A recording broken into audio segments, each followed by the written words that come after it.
Good morning friends. আজ হচ্ছে শনিবার। শনিবারের সকালবেলা প্রায় 11টা 15 মতো বাজে, তাই গুড মর্নিংই বললাম।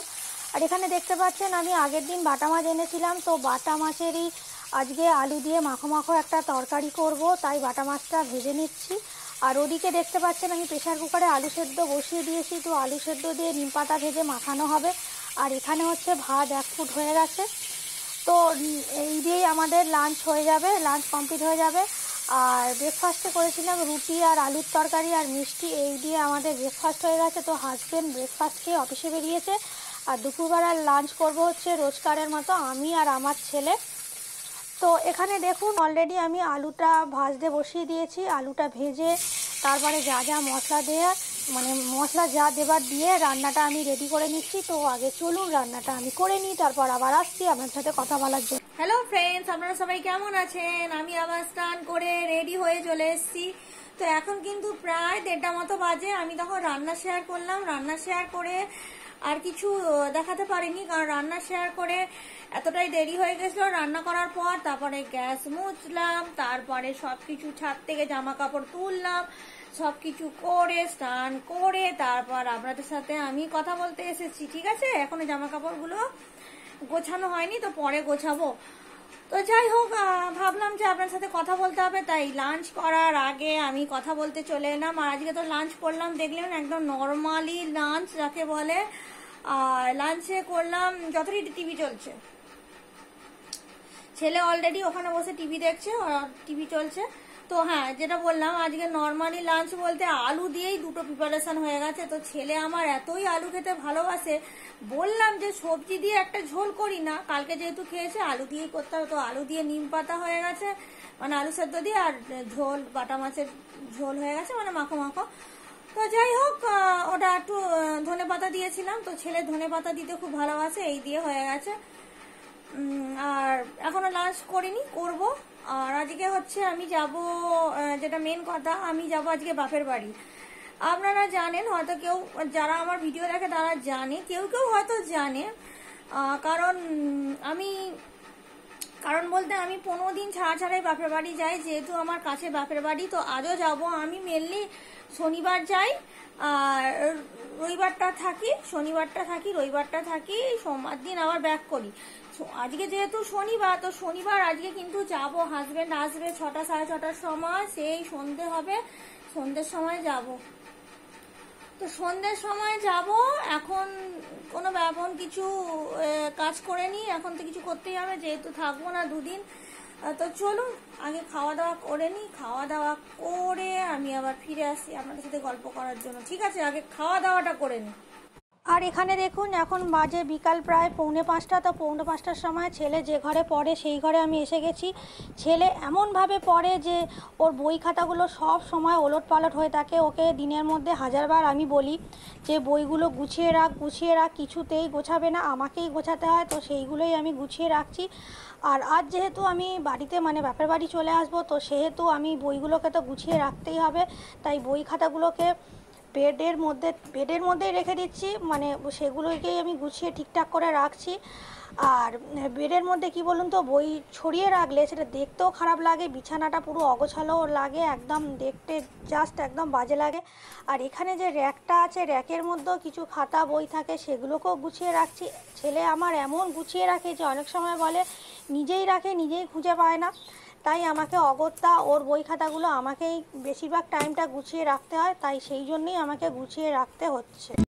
তো আমি রেডি হয়ে গেছি, একদম যে কুর্তিটা পরেছিলাম ওই কুর্তিটাই পরে আছি, আর একটা ওড়না নিয়ে নিয়েছি, আর একটা পালাজো, রেড কালারের পালাজো পরে নিয়েছি।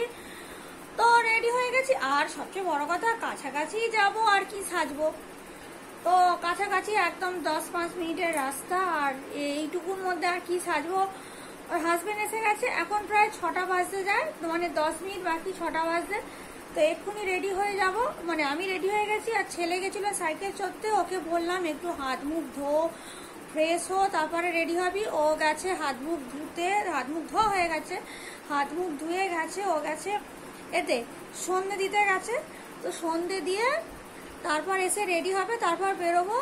হাজবেন্ড এসে গেছে, হাজবেন্ড একটু মুখ ফুক ধোবে, জামাটা ছাড়বে না, তো যা পরে আছে সেই পরেই চলে যাবে। আগে আমাদের দিয়ে আসবে, তারপর অন্য কথা। তো যাই হোক, সন্ধে দিয়ে আসুক, আর দুদিন থাকবো না, যেহেতু ঠাকুরকে জল দেওয়ার কেউ নেই, মানে কে আর দেবে বলুন, আর না থাকলে কেউ আর জল দেয় না, ওই এমনিই থাকে ঠাকুর।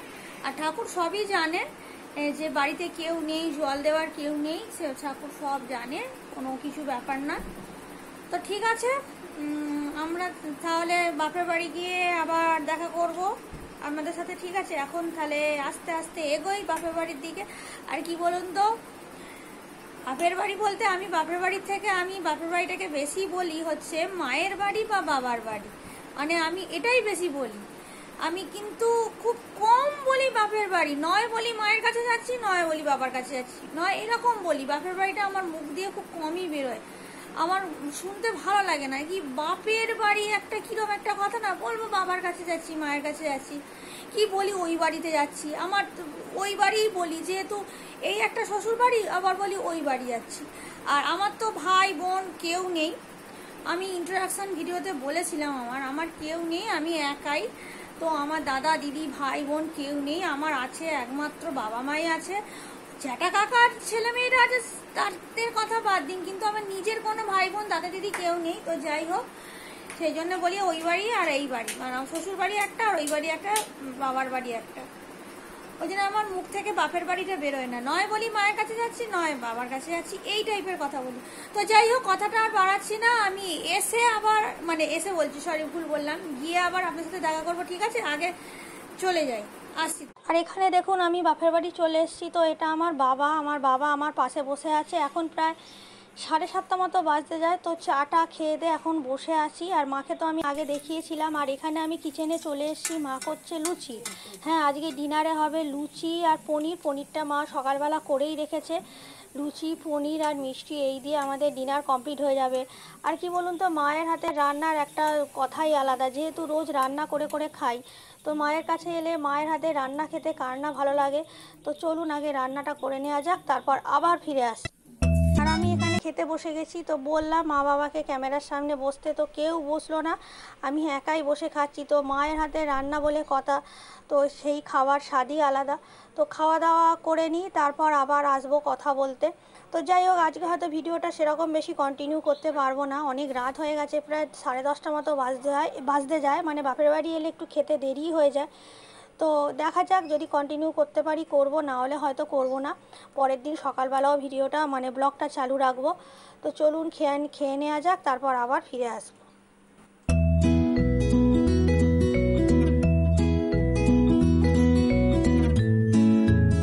তো আমার এখানে খাওয়া দাওয়া হয়ে গেছে, খেয়ে দিয়ে মাথাটা আঁচড়ে চুলটা বেঁধে নিচ্ছি, রোজকারের মতো যা যা করি।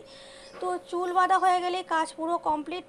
তো ঘুমিয়ে পড়তে হবে। এখন যেহেতু 11টা প্রায় বাজতে যায়, আজকে আর ব্লগটা কন্টিনিউ করছি না। তো আপনাদের সাথে সকালে দেখা হবে। তো আপনাদের সবাইকে গুড নাইট।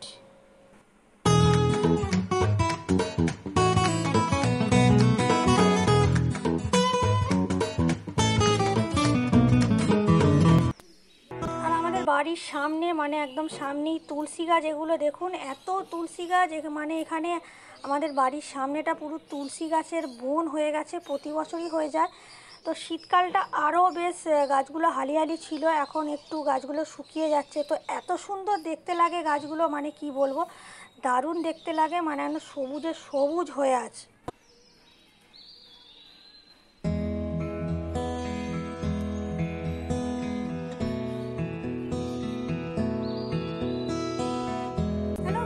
Good morning. আজ হচ্ছে সানডে সকালবেলা। তো কালকে খাওয়া দাওয়া করে শুয়ে পড়েছিলাম, কালকে ভিডিওটা আর কন্টিনিউ করতে পারিনি, তাই ভাবলাম আজকে আবার আপনাদের সাথে কথা বলি। তো এখন বাজে হচ্ছে প্রায় 9:20 মতো বাজে, 10টা এখনো বাজেনি, 9:20। আর ছেলে গেছে ড্রয়িংয়ে চলে গেছে, তখন প্রায় 8:45 হবে। ড্রয়িংয়ে গেছে, সপ্তাহে একদিন যেহেতু ড্রয়িং তো কামাই করলে হবে না। তো ড্রয়িংয়ে গেছে, এসে ব্রেকফাস্ট করবে। আর আজকে হবে চিকেন, আমার বাবা গেছে বাজারে, চিকেন তো হবেই, এবার তার সাথে কি হবে জানি না। তো বাজার আনলে দেখা যাবে কি হবে, এখনো সেটা কোনো প্রিপারেশন নেওয়া হয়নি। চিকেন হবে এটুকু জানি, চিকেন হবে আর মাছও হবে। মাছও অল্প করে আনবে, মাছও মানে আজকে না হলেও কালকের জন্য রেখে দেওয়া হবে মাছ। তো এই আমাদের লাঞ্চ হবে আজকে। ডিটেলসে কিছু বলতে পারছি না, চিকেন হবে এটুকুই জানি। তো যাই হোক, কালকে এতটাই ঘুম পাচ্ছিল আর ভিডিওটা কন্টিনিউ করতে পারিনি। কালকে তো ডিনারটা দেখলেন কি খেলাম, বললাম না সেই লুচি আর খেলাম, ওই কি বলে, হ্যাঁ লুচি আর পনির খেলাম। পনির দিয়ে আর লুচি দিয়ে মিষ্টি দিয়ে এই দিয়ে ডিনারটা কমপ্লিট করে নিলাম। তো যাই হোক, এখন বসে আছি। বাড়িতে থাকলে অনেক কাজই থাকে, এখন কোনো কাজ নেই। আর হ্যাঁ, সবচেয়ে বড় কথা, চা খাওয়া হয়ে গেছে। চা কিছুক্ষণ আগে খেলাম, চা বিস্কুট খেলাম। তো চাটা খেয়ে দিয়ে আমি বসলাম আপনাদের সাথে কথা বলার জন্য, ঠিক আছে। আর ওয়েদারটা আজকে একটু আমাদের এখানে না প্রচুর আজকে কুয়াশা হয়েছিল, দারুণ কুয়াশা হয়েছিল, তাই এখনো রোদ ওঠেনি ভালো মতো। মোটামুটি রোদ উঠেছে, সকালবেলা উঠে দেখলাম মানে কুয়াশা এত হয়েছে, মানে প্রচুর কুয়াশার জন্য এখনো সেরকম রোদ ওঠেনি। রোদটা কখন উঠবে জানি না। তো যাই হোক, আর কাল থেকে গরমও পড়েছে ভালো, মানে দারুণ দারুণ গরম পড়েছে। মানে কদিন বেশ ঠান্ডা ঠান্ডা মতো ছিল, তো গরম পড়ে গেছে। আর এই রবিবার, এই আজকের রবিবারটা বাদ দিন, তারপরে রবিবার তো দোল। তো দোল দেখি। আর বছরে তো মানে একদম দোল খেলাই হয়নি, করোনার জন্য ছেলে বলছিল, তো ওকে খেলতে দেওয়া হয়নি, রং মাখেনি। তো এবছরে বলছে রং কিনবে, রং, তবে কি বলুন তো, ভালো কোয়ালিটির রং না হলে কি বলুন তো ইউজ না করাই ভালো। তো দেখা যাক কি হয়, দেরি আছে এক সপ্তাহ, মানে আর রবিবারই দোল। তো দোল একটা বাঙালিদের একটা মানে উৎসবের মধ্যে সেরা উৎসব দোল। এগুলো তো মানে আমাদের মানে কি বলবো, উৎসবের মধ্যে সেরা একটা উৎসব। সেই দোলটাই আর বছরে অনেকেই খেলেনি করোনার জন্য। তো এবছরে সেটা না হয়, সেটা এবছরে খেলাটা এবছরে হবে, অনেকেই খেলবে, কিন্তু আর বছরে অনেকেই করোনার জন্য কিন্তু মানে দোলটাই খেলেন। তো এবছরে ওই জন্য ছেলে বলছে যে মা এবছরে কিন্তু আমি কিন্তু দোল মানে রং মাখবো, তা তুমি রং কিনে দাও, ফিচকারি কিনে দাও। ফিচকারি যেটাকে বলে, প্রতি বছর কিনবে খারাপ হয়ে যাবে ফেলে দেবে, মানে প্রতি বছর ফিচকারি কিনতে হবে। তো প্রতি বছর কেনা যায় বলুন তো, প্রতি বছর। যাই হোক, ওই জন্য কম দামি কিনে দেওয়া হয় যে ইউজ করুক, ইউজ অ্যান্ড থ্রো করুক। যাই হোক, তো আবার দোলে একটা দোল যদি হয়, মানে দোল যদি খেলা হয়, তো সেদিন তো আমি তো ব্লগ করবোই, স্পেশাল একটা ব্লগ আসবে। তারপরে আমার বাপের বাড়িতে এখানে একটা মৎস্যব হয়, মানে কৃষ্ণ ঠাকুরের যে এই দোলের সময় মানে ফাল্গুন চৈত্র করে যে উৎসবগুলো চারিদিকে হয় না, তো আমাদের বাপের বাড়িতেও একটা মৎস্যব বলে হয়। তো সেখানেও যাব, সেটাও দেখাবো, সেটাও শেয়ার করব পুজোটা কিভাবে হয়। তো ঠিক আছে, তো যাই হোক, আজকে আর বেশি কথা বলছি না, অনেকটাই কথা বলা হয়ে গেল, ঠিক আছে। ভিডিওটা তো শেষ করব। তো আপনাদের আজকের ভিডিওটা মানে অর্ধেকটা করলাম আমাদের বাড়িতে, আর অর্ধেকটা করলাম হচ্ছে আমার বাপের বাড়িতে। তো আপনাদের ভিডিওটা কেমন লাগলো একটু জানাবেন, ভালো লাগলে লাইক করবেন, কমেন্ট করে আমাকে জানাবেন, ঠিক আছে। তাহলে আমি আবার পরে একটা সুন্দর ঝকঝকে ভিডিও নিয়ে আপনাদের সামনে কিন্তু আমি অবশ্যই হাজির হব। আমার সাথে আপনারা মানে থাকবেন অবশ্যই, আমার সাথে থেকে আপনারা একটু হেল্প করবেন। আপনারা যদি সাথে থাকে তাহলে আমি ব্লগ করার সাহস পাবো। তাহলে ততক্ষণের জন্য আপনাদের সবাইকে good bye and see you again, tata.